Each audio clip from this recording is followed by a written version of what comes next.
Welcome to the Lifelong Project Podcast. I'm your host, Joseph Phillips.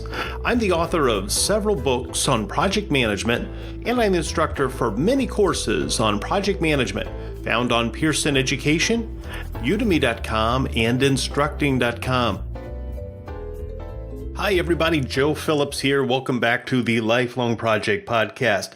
In today's session, I want to talk about something that's really important. It's really dear to me that when I go in and act as a PM consultant or if I'm talking with different project managers, and that's the confusion surrounding why is my project failing? Now, maybe that's not you. Maybe your projects are perfect, and I hope they are, and you never have a problem in your project. But 9 times out of 10, I find that if projects are having trouble, it's because there's not clarity about what the project is aiming to accomplish, that there is not clarity in the requirements and the project scope and in the vision that the stakeholders have and that the project manager has and the project sponsor has and the team members have, that these different parties are not on the same page. Or as we say down south, they're not singing out of the same hymnal. So everybody's kind of singing a different tune. Well, projects fail at the beginning, not the end. Projects fail at the beginning, not the end. What I mean by that is up front that we don't have a common vision of what we are aiming to accomplish. So we need to really begin by talking about requirements gathering. So when we go and meet with our stakeholders, we sometimes have the attitude as a project manager that they already know what they want, when in reality, stakeholders are more like that 6-year-old kid at the ice cream stand, that they really don't know what they want, and they're looking at all the different flavors, and they can't make up their mind, and there's just too many choices. But if we narrow those choices down, it becomes a little bit easier to choose what we want. And so when we talk to stakeholders, we need to begin the conversation by talking about our current state. So what are we trying to solve or create that's different from our current state? So imagine if we are building a new website. Let's look at your current website. And we look at your current website, and what do you like or don't like? Is there nothing there? So what are you dealing with right now that gives us a basis to envision the future, our future state? So the current state is a way of doing some analysis about problem definition, about what's happening now and what are the pain points that the client or the stakeholder is feeling that sets us up for what do we want to resolve in the future state. So is it a utilization of a service? Is it a product that solves a problem? So what is that problem? Is it a time or cost savings? So what are the pain points now that will help us create that future state? So when we talk to stakeholders, we really need to begin the conversation by not jumping to that solution, but have a good understanding of where they're coming from and what they see as the problem based on what they're experiencing now. Projects, really all projects, regardless of your industry, they really aim to do 2 things. They're going to cut cost or increase revenue. So cut cost or increase revenue. That's really where all projects come from. Now, I know some of you might be saying, well, I'm in a not-for-profit. We don't increase revenue. Do you do fundraising? Do you have an accountabilities for the monies that you've raised? So are you saving time? Well, that's cutting cost. So are you going to increase revenues? You're creating a new product, service, or condition that's going to generate income for your business? Or are you cutting cost to have a better accountability for your funds and allow you to do more things, more profitability or whatnot? So really we think about cutting costs or increasing revenue when we think about the current state. Then we look at the future state. So let's paint a picture of what this environment will look like when we're done. So now your website, what do you envision this doing? Don't worry about the colors and where you click, but what's the goal of the website? Is it to drive sales? Is it to be informative? Is it to gather emails? So people are going to fill out a form and get a response from us, or a drip campaign, something like that. So what is the goal of the project?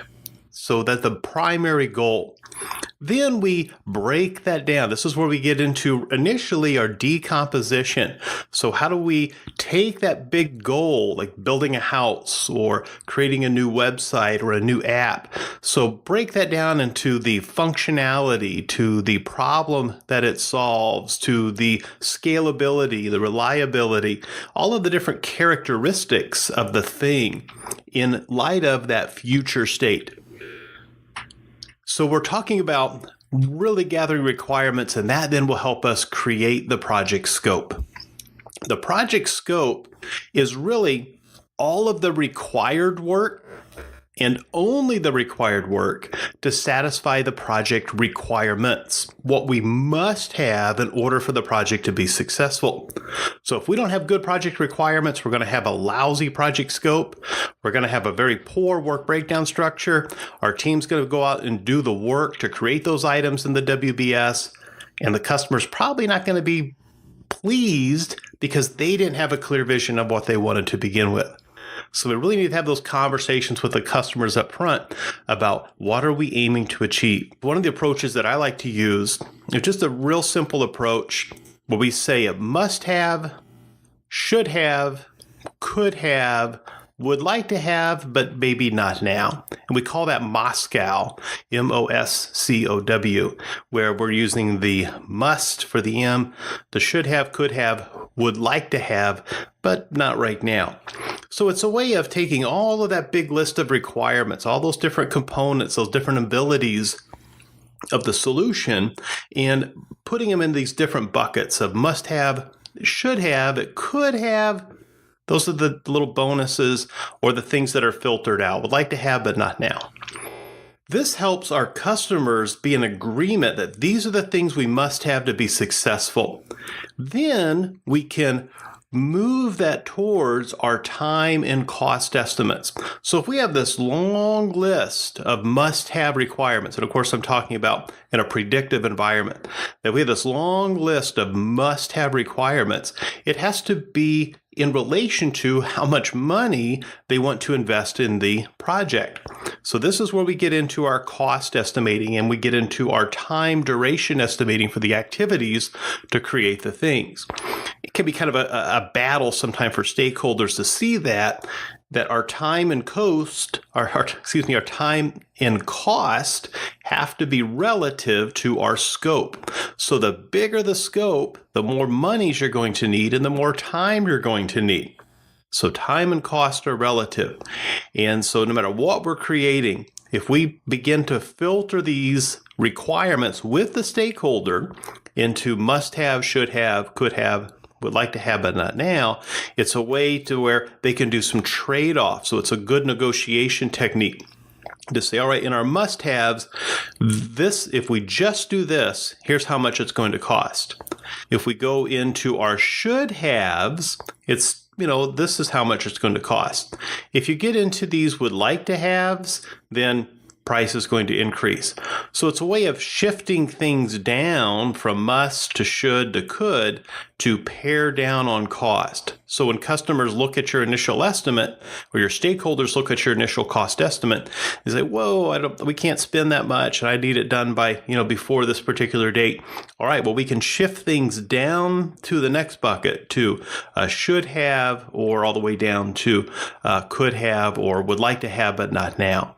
So it's a great way to trade off from the different buckets of requirements. And we do this up front. Now, this takes time. Especially in a predictive or waterfall environment. This takes time to do. But projects fail at the beginning, not at the end, because we don't have a good set of requirements. And I know there are other reasons why as well. To your personal life, the same thing is true as well. So we have needs versus wants, right, in our life. So what do I need in my life versus what do I want to my life?